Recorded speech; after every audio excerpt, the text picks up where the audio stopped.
Akala nila guys, nagluluto ako ng binangkal. Ah, grabe naman. Magkaiba naman is binangkal.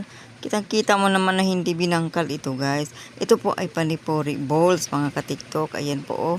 Yung kasing panipori guys, ito isa itong pagkain sa mga Indian or yung mga taga Pakistani din. Ito yung panipori balls. Tapos nilalagyan nila ng palaman sa gitna. Ngayon.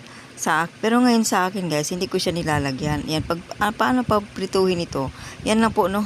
Ipiprito natin ito sa mantika, yung mainit-mainit na mantika. Tapos, kusa siyang magbaliktad. No, dapat kunti lang po ilalagay sa kawali. Kasi pagka medyo marami kasi, yung iba hindi natubo, no? Mabagal yung pagtubo nila pagka marami sila kasi parang nagsiksika na sila. Ganun po. Ilubog lang natin sa mantika tapos yan, kusa na siyang magbaliktad. Ganun. Oo, para ano siya guys, para lumubo po siya guys, ganun. Yung isa hindi nakamove on, ibaliktad na natin. Medyo hindi yung hindi pantay yung paglaki kasi yung iba kasi nahuli yung pagbaliktad. So parang naluluto lang tayo ng binangkal ha, pero hindi ito binangkal guys. Sabi nga nila para daw binangkal, pero hindi mga ka-TikTok. Ito po ay panipori balls na sobrang sarap nito guys kapag nilalagyan ng piling sa gitna yung palaman ba, tapos isasawsaw nila sa tamarin na sawsaw, tamarin na sabaw, parang ganun. Medyo maasim-isam nito at medyo maanghang itong lasa nito guys kapag nilalagyan ito ng mga perfectong sangkap na yung pang sangkap talaga sa panipori balls.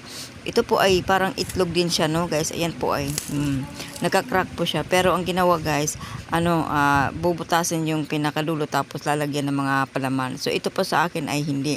Nagpatunaw lang ako ng asukal guys na tapos yan po ang pinagkukoting ko kasi nga wala akong mga sangkap sa panipori no.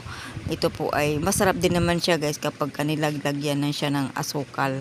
Ayan po, para siyang sitsaro na parang salbaro, na parang kiping, na parang kab-kab, ganun. Ayan po, mabibili lang po. Binibenta ko kasi siya guys. So, nasa yellow basket po natin. Ha? Yan, sa mga gustong bumili ng panipori balls, sa mga mahilig kumain ng panipori balls, ayan, nasa yellow basket natin.